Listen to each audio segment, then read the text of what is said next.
Hello everyone, welcome back to Eklavya Natak.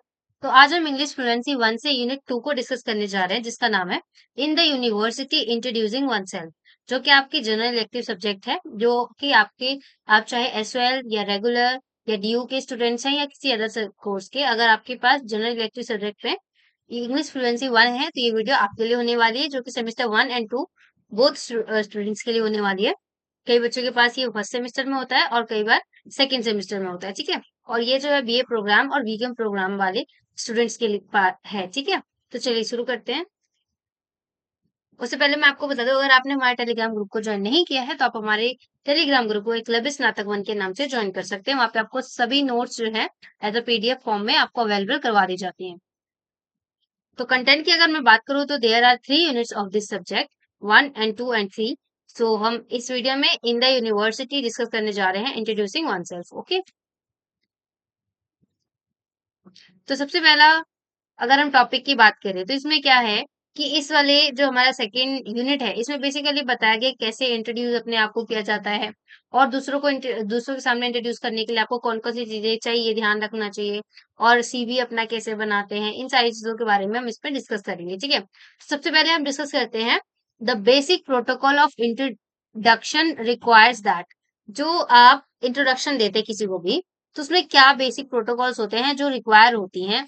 तो अगर हम उसकी बात करें तो सबसे फर्स्ट है हमारा कि younger people should be introduce to older. ऐसा नहीं होता कि बड़े लोग आपको इंट्रोड्यूस करते हैं कि मैं ये हूँ, मेरा नाम ये है। हमेशा जो छोटे पीपल होते हैं, एज वाइज यंगर, वो ओल्डर पीपल को अपने इंट्रोड्यूस करवाते हैं, ठीक है। एंड ऐसा भी बोला जाता है कि मैन टू वीमेन, मैन जो है वो अपने आप को इंट्रोड्यूस करवाएंगे वुमेन के साथ, ठीक है। और जो जूनियर होगा वो सीनियर को पहले जूनियर जो है वो अपने बारे में बताएगा, ठीक है। तो ये बेसिक प्रोटोकॉल्स है जो कि इंट्रोड्यूस करते वक्त ध्यान रखना चाहिए, ठीक है। नेक्स्ट है हमारा how to gain confidence in a conversation. कई बार क्या होता है ना, हमारी लाइक किसी हम अननोन पर्सन से बात कर रहे होते हैं तो हमारे पास कॉन्फिडेंस नहीं होता है उतना, तो हम उसको कैसे गेन करें उसके बारे में बताना है, ठीक है। तो अगर हम बात करें तो सबसे पहले कि keep your tone friendly and maintain eye contact. ऐसा ना हो कि आप बहुत रूडली बोल रहे हैं किसी भी पर्सन से। सबसे पहला तो काम आपको यही करना है कि अपने टोन को ना लाइक बहुत फ्रेंडली रखना है, और आई कांटेक्ट मस्ट है, ठीक है। आई कांटेक्ट आपको बना के रखना है, ठीक है। और उसके बाद be mindful of the situation and choose your words carefully. जो आपके वर्ड्स जो भी आप यूज कर रहे हैं उसको आप केयरफुली यूज करें। आप कुछ भी बोलने से पहले अपने वर्ड्स को देखिए, ध्यान देखिए आप बोल क्या रहे हैं, ठीक है।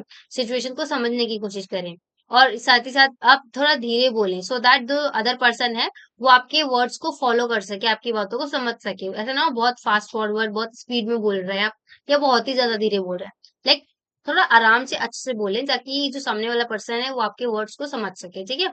और इसी के साथ आप pay attention to what the other person is saying and take an interesting them interest into their talk, ठीक है।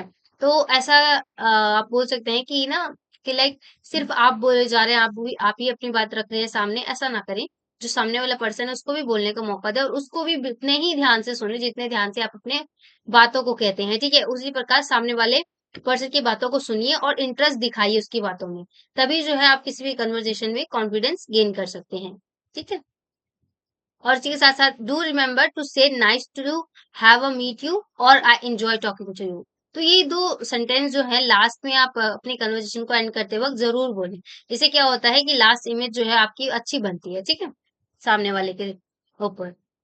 तो नेक्स्ट हम देखते हैं what exactly is an interview. Basically interview होता क्या है। तो बेसिकली अगर हम बात करें तो an interview is a conversation where one person ask question and other person provide answers, ठीक है। तो बेसिकली अगर हम इंटरव्यू को डिफाइन कर सकते तो ऐसे ही कर सकते हैं कि इंटरव्यू बेसिकली एक कन्वर्सेशन होता है जिसमें एक पर्सन जो है वो सामने वाले पर्सन के क्वेश्चन पूछता है और सामने वाला पर्सन आंसर देता है। तो ये बेसिकली इंटरव्यू होता है, ठीक है। और आप अपने तरीके से समझाकर और भी लिख सकते हैं, ठीक है। तो नेक्स्ट हम डिस्कस करते हैं what is a CV. CV क्या होता है, करिकुलम वाइटे जिसको बोलते हैं हम। तो CV is short form the Latin phrase curriculum vitae. जो करिकुलम वाइटे है इसी का शॉर्ट फॉर्म है जो सीवी है, ठीक है। मीनिंग कोर्स ऑफ लाइफ, इसका मतलब होता है, अगर हम मतलब की बात करें, कोर्स ऑफ लाइफ, ठीक है।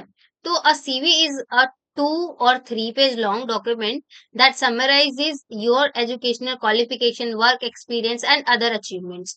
ये जो सीवी होता है हमारा वो मैक्सिमम 2 to 3 पेजेस लॉन्ग होता है और उसमें आपके जितने भी क्वालिफिकेशन, एजुकेशनल एक्सपीरियंस, अचीवमेंट जो है वो सारे उसमें डिस्कस करे हुए होते हैं।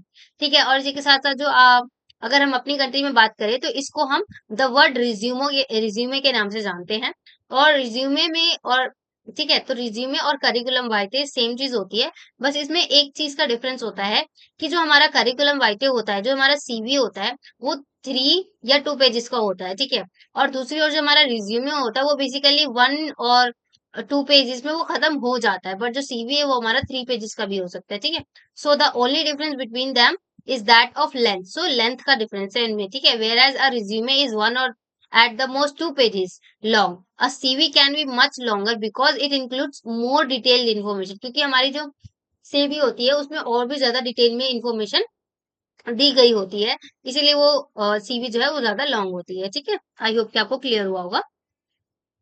तो अगर जब आप ये वाला यूनिट पढ़ेंगे तो आपको लास्ट में ना एक लाइक स्टोरी टाइप की मिलेगी और ये स्टोरी दी क्यों गई है आपको मैं बता दूं, ताकि आप ना मैं इसमें हमें सिखाया गया कि कैसे हम किसी चीज को एनालाइज कर सकते हैं, चीजों को समझने के लिए, अपने को इंट्रोड्यूस करने के लिए। तो उस स्टोरी को पढ़कर ना आपको लाइक इन समझना उस स्टोरी को एज ए स्टोरी। आपके एग्जाम में तो इसमें से ज्यादा चीजें नहीं पूछी जाएंगी, बट आपको एनालाइज करना आना आ जाए, इस वजह से जो है इसमें दिखाया गया कि कैसे आप कोई पर्सन जो है अपने नजरिया से किसी चीज को कैसे देख सकता है। उसमें क्या होता है ना, बहुत सारे जानवर जो है वो दिल्ली में आते हैं और दिल्ली को अपने अपने नजरिए से देखते हैं और अपने अपने तरीके से डिफाइन करते हैं। तो ये चीज जो है आपको सीखने आपको आ जाए, आप मतलब आप एनालाइज कर सके, इस वजह से ये जो स्टोरी आपके सामने रखी गई है। So this little book introduce us to rich history of Delhi. We'll learn that many of the most well-known monuments in the city were built by Mughal rulers. जो मुगल रूलर्स थे उनके द्वारा बहुत सारे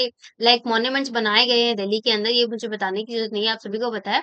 ठीक है, और जैसे कि लाल कोट, तुगलक बाग एंड दिनपन। ठीक है, तो ये जो है ये बिल्डिंग्स है जो कि बहुत ज्यादा फेमस मॉन्यूमेंट्स हैं, जो कि मुगल्स के रूलर्स के द्वारा बनाया गया था। ठीक है, place every person in Delhi has heard about where once centers of trade and learning। कई बारी क्या होता है कि जो दिल्ली है ऑलवेज, कि जो दिल्ली है वो बेसिकली एक सेंटर पार्ट हो गया है बिजनेस के लेकर और लर्निंग को लेकर। जो चांदनी चौक है वो बहुत फेमस है, वर्ल्ड फेमस ट्रेडिंग सेंटर है, व्यापार के लिए बहुत ज्यादा फेमस है ये जो चांदनी चौक है। ठीक है, और इसी के साथ साथ जो हमारा हौज खास है, वो हौज खास विलेज जो है was one of the site for a world world famous madrasa build by the learn Mughal ruler Firoz Shah Tughlaq के द्वारा। हौज खास में जो मदरसा बनाया गया है वो उसके लिए बहुत ज्यादा फेमस है ये जो हमारा हौज खास है। और अगर हम दिल्ली की बात करें तो दिल्ली में आपने देखा होगा कि बहुत ज्यादा मॉन्यूमेंट्स है जो कि रूलर्स के द्वारा बनाए गए हैं, कई अलग अलग रूलर्स के द्वारा। उसमें आप चांदनी चौक को देख सकते हैं, हौज खास को देख सकते हैं, कितना फेमस है ये सारी चीजें।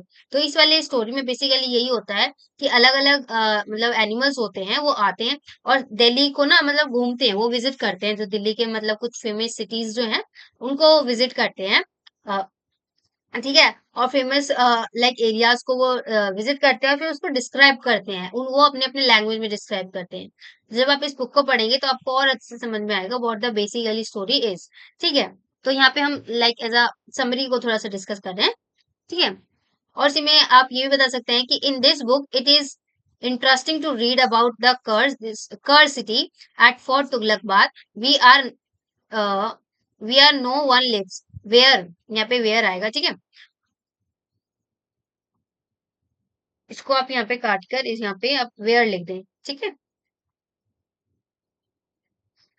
सो यहाँ पे क्या है कि ये वाली जब स्टोरी पढ़ेंगे आप तो उसमें एक कर्ज सिटी के बारे में पता चलेगा आपको तुगलक में, जहाँ पे कोई रहता नहीं है। ठीक है, क्योंकि उसको कर्ज मिला हुआ। ठीक है, there are countless little facts about the city that are fun to read about. Basically बेशक ही आप दिल्ली में रहते हो, बट जब आप इस स्टोरी को पढ़ेंगे ना तो आपको बहुत सारी नई नई चीजें मिलेंगी, कैसे एक सिटी को जो है वो कर्ज मिल गया जिसकी वजह से वहां पे कोई रहता नहीं है, कैसे जो लाइक हौज खास है वो क्यों फेमस हुआ है, लाइक चांदनी चौक ट्रेड के लिए फेमस है, और ऐसी कई कई बहुत सारे फन फैक्ट भी है इसमें, फैक्ट्स भी हैं इसके अंदर, जो कि आपको बहुत ज्यादा इंटरेस्टिंग भी लगने वाला है और बहुत अच्छे से समझ में भी आने वाला है।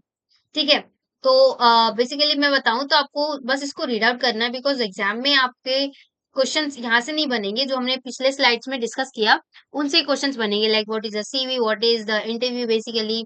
और हो सकता है कि आपको एग्ज़ाम में 1-2 इंटरव्यू, 2 पर्सन्स के बीच में इंटरव्यू कैसे लिया जाता है वगैरह-वगैरह करके आपसे कुछ चीज़ें जो है पूछ ली जाए, ठीक है?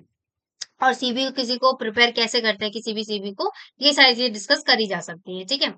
और यहाँ पे हमारा यूनिट छोटा-सा था, ये कंप्लीट होता है। आई होप कि आपको समझ में आई होंगी सारी चीज़ें, और अगर आपको कुछ पूछना हो तो do right in the comment section, और अगर आपको वीडियो पसंद आई है तो do like, share and subscribe, and thanks for watching.